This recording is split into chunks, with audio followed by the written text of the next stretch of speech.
Good morning बच्चों। देखिए हम आपको क्लास 7 की पढ़ा रहे पाठ 11 जिसकी क्वेश्चन आंसर कुछ लिख गए थे। एक क्वेश्चन शेष था जो हम करा रहे हैं आगे। क्वेश्चन नंबर 3 क्या था? अस्थियां जलाकर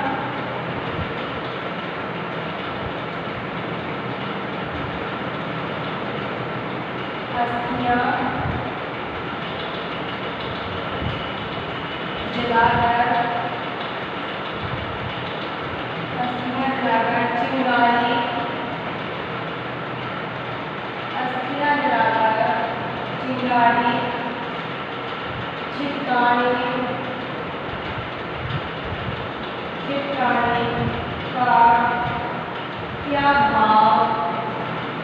छिटकाने का क्या भाव है?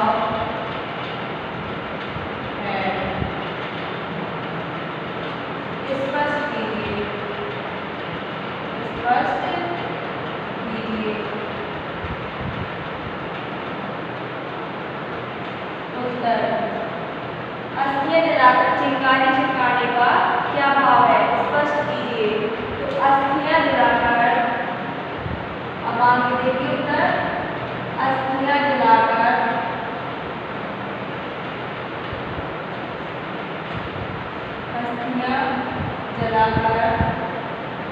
चिंगारी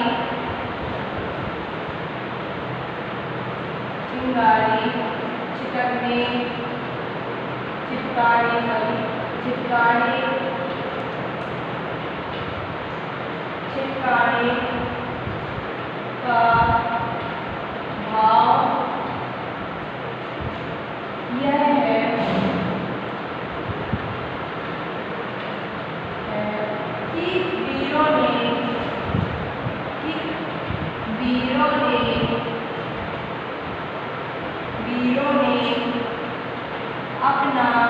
का भाव यह है कि वीरों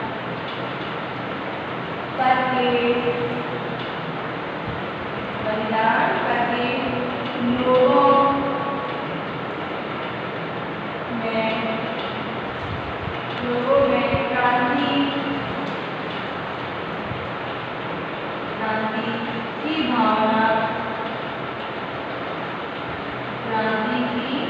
भावना या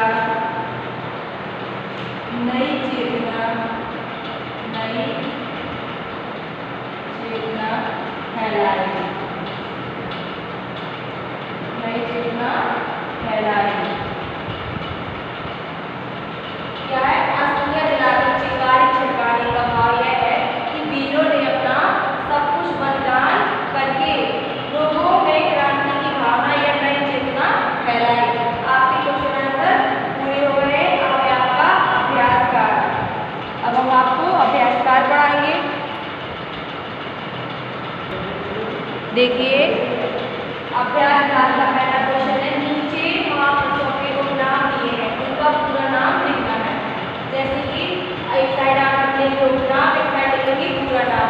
तो पहला नाम है आपका बापू जी को तो सभी लोग जानते हैं। उनका पूरा नाम क्या है? मोहनदास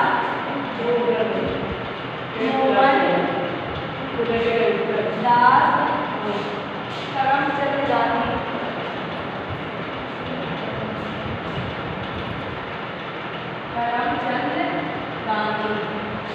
मोहनदास करमचंद गांधी।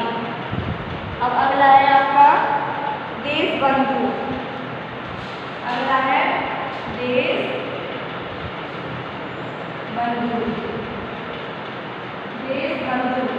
इनका ये है आपका चित्तरंजन दास। चित्तरंजन दास का पूरा नाम है चित्तरंजन दास, जिनको सभी लोग देशबंधु के नाम से पुकारते हैं। अब अगला है महामना।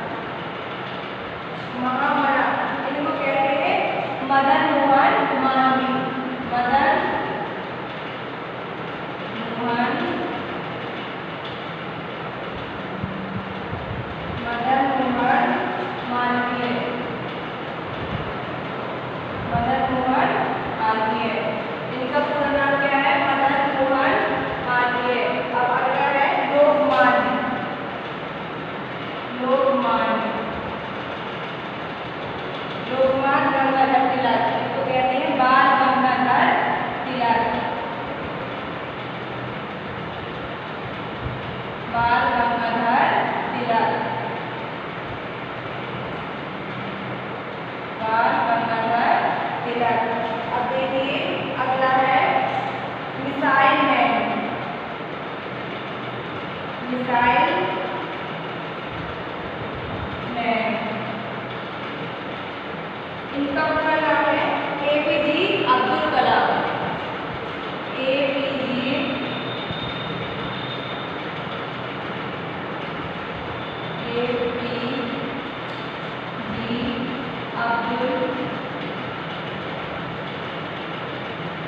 अब्दुल कलाम। एपीजे अब्दुल कलाम। अगला है नोहे क्रूज। नोहे क्रूज। नोहे क्रूज इनका नाम है सरदार वल्लभ भाई पटेल। सरदार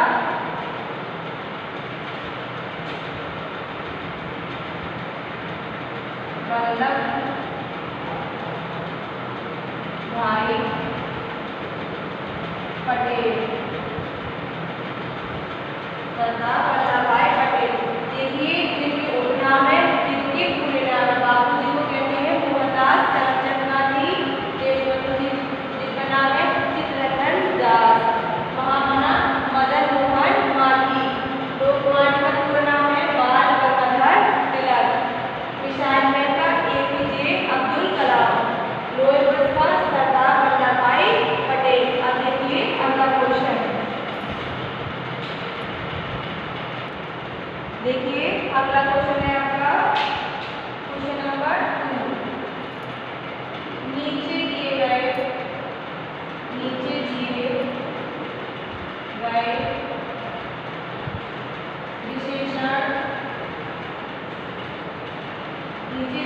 विशेषण और विशेष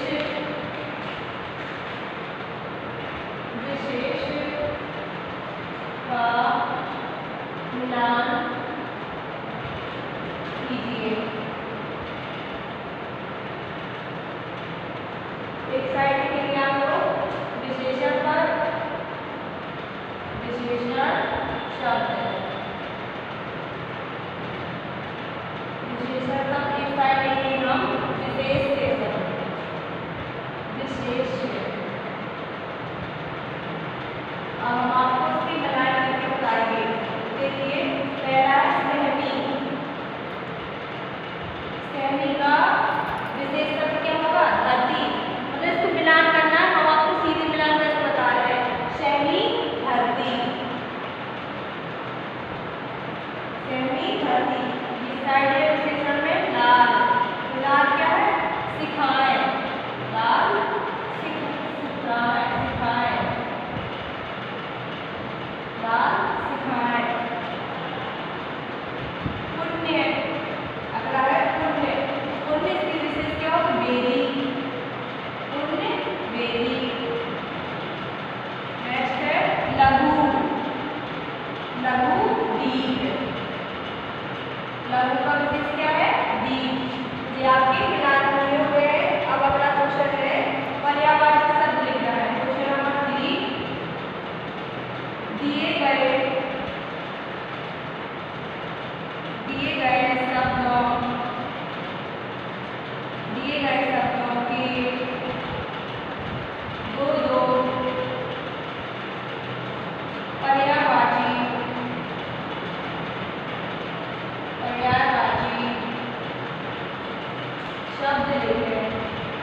शब्द लिखो। देखिए अब हम आपको पर्यायवाची शब्द दिखा रहे हैं। तो पहला शब्द है आपका धरती। तो धरती के पर्यायवाची शब्द क्या होते हैं? भूमि भी होता है, भूमि होता है, भू, भूमि, धरा। भू, भूमि और धरा। भूमि धरा। अब कलम। कलम के पर्यायवाची शब्द लेखनी। लेख। कलम से लिखा जाता है ना, उसको लेखनी भी कहते हैं। लेखनी लेख। अब है अगला दीप। दीप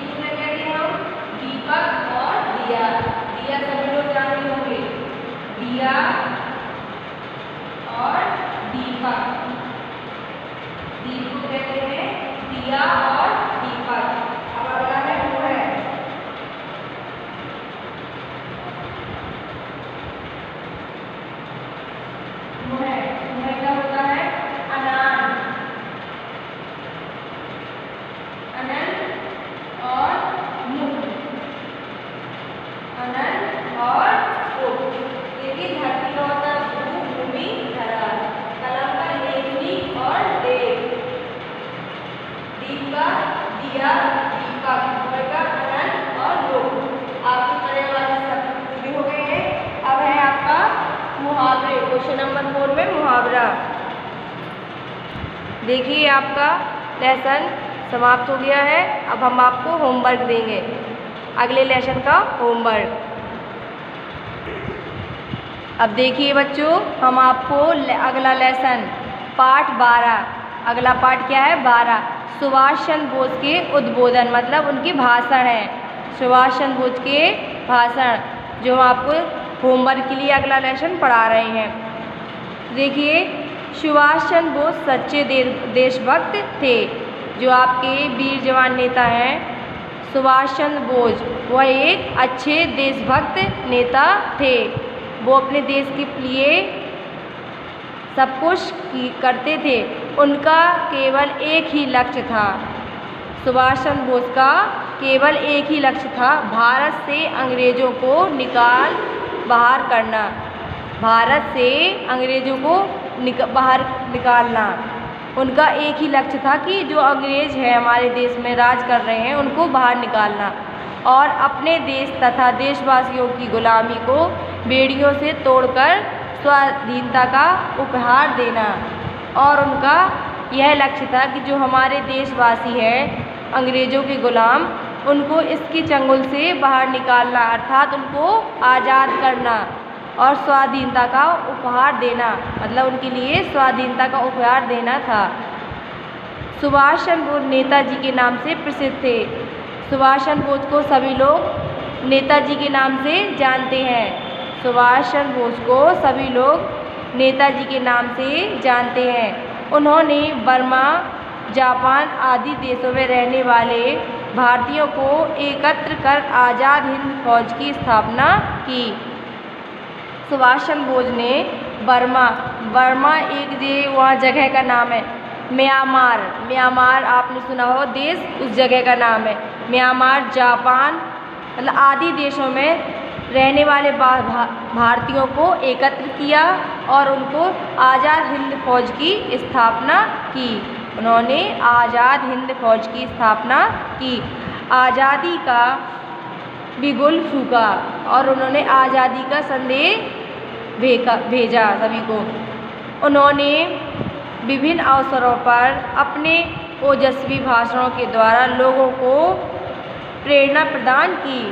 उन्होंने विभिन्न अवसरों मतलब उन्होंने अच्छे बड़े अवसरों पर ओजस्वी भाषण, अपने देशभक्ति भाषणों से लोगों को प्रेरणा दी, लोगों को यह संदेश दिया कि वह संघर्ष करके उद्वान करें, मतलब वह संघर्ष करके अपने देश को विजय बनाए, अपने देश पे विजय प्राप्त करें, वह कठिनाई मतलब अंग्रेज़ों से संघर्ष करें, लड़ाई लड़ें। उन्होंने इस तरह के भाषण देकर भारतीयों को प्रेरणा दी। अब देखिए 21 जून सन 1943 ईस्वी को टोक्यो रेडियो में प्रथम प्रसारण, जब 21 जून सन 1943 में वो टोक्यो में रेडियो प्रसारण मतलब पहला समाचार, टोक्यो में पहला रेडियो समाचार क्या था, व्यक्ति आते हैं और चले जाते हैं। बोल रहे हैं नेताजी कि व्यक्ति जो इंसान जन्म लेता है वो मरता भी है, अर्थात व्यक्ति आते हैं और चले जाते हैं, साम्राज्य बनते हैं और बिगड़ते हैं, और हमारा जो साम्राज्य बनाते हैं लोग बनते हैं और बिगड़ते हैं। ब्रिटेनियन साम्राज्य को सदैव के लिए जाना होगा। इसी प्रकार से ब्रिटिश अंग्रेजी शासक को सदैव के लिए जाना होगा। हमारी स्वतंत्रता किसी प्रकार का भी समझौता नहीं चाहती, मतलब हमारे देशवासियों की स्वतंत्रता किसी प्रकार की समझौता नहीं चाहती, अर्थात कहने का मतलब ये है कि वह अंग्रेज़ों से समझौता नहीं करना चाहती थी। हमें स्वतंत्रता तब ही प्राप्त होगी जब ब्रिटेनियन और उसके समर्थक भारत के भले के लिए ही भारत को छोड़ दें, मतलब उनको जब सत्तावामना होगी या जब स्वतंत्रता प्राप्त होगी, जब अंग्रेज अपने समर्थक मतलब अपने सभी दलों को लेकर भारत को छोड़ दें, तभी भारत को पूर्णतः आज़ादी या पूर्णतः स्वतंत्रता प्राप्त होगी। जो वास्तव में हमारी आज़ादी चाहते हैं, मतलब जो लोग हमारी वास्तव में आज़ादी चाहते हैं, अर्थात वास्तव में भारत देश को आज़ाद करना चाहते हैं, उन्हें लड़ना चाहिए, उन्हें अपने देश के लिए क्या करना चाहिए, लड़ना चाहिए। इसके लिए उन्हें अपना रक्त भी देना होगा। मतलब जब आप देश की लड़ाई के लिए लड़ेंगे तो आपको अपना खून भी त्यागना पड़ेगा, अर्थात यदि वो देश के लिए कुर्बान भी हो जाएं तो उनको कष्ट ना हो, वो हंसी हंसी अपने देश के लिए कुर्बान हो जाएं, अर्थात उन्हें अपना खून भी रक्त भी देना होगा। देशवासियों और मित्रों, आइए हम स्वतंत्रता के लिए संघर्ष करें। उन्होंने क्या कहा? आओ देशवासी, मतलब सभी देशवासी आइए, हमारे मित्र आओ, हम स्वतंत्रता के लिए संघर्ष करें, अर्थात हमें अपने भारत देश को आज़ाद करने के लिए सभी एकजुट होकर अंग्रेज़ों को भगाने का प्रयत्न करें। भारत की सीमाओं के अंदर और बाहर अपनी पूरी ताकत के साथ, भारत के अंदर और बाहर अपनी पूरी ताकत के साथ, मतलब हम अपनी भारत के अंदर भी पूरी ताकत लगाएंगे भगाने का और बाहर, भारत के बाहर भी। हमें तब तक जंग जारी रखनी है, हमें जब तक जंग जारी रखनी है जब तक ब्रिटिश साम्राज्य नष्ट न हो जाए। हमें अपनी लड़ाई जब तक चालू रखनी है जब तक अंग्रेज़ों का शासन समाप्त न हो जाए और अंग्रेज़ मर न जाए, मतलब नष्ट न हो जाए। इसकी राख भारत से बाहर नहीं चली जाती, इसकी राख भारत से बाहर नहीं चली, मतलब इसके एक एक करके सभी लोग भारत से बाहर नहीं चले जाते। इसके पश्चात ही एक स्वतंत्र प्रभुसत्ता संपन्न राष्ट्र बनेगा।